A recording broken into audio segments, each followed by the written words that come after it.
గతించిన వారి కంటేను ఘనులము ఏమి కానే కాదు.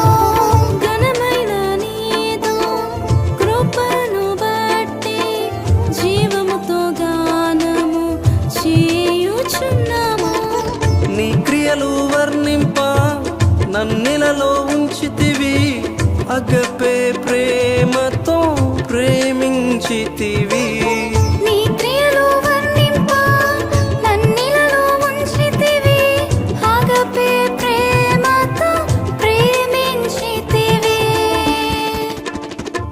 యేసయ్యా యేసయ్యా యేసయ్యా నా యేసయ్యా యేసయ్యా యేసయ్యా యేసయ్యా నా యేసయ్యా.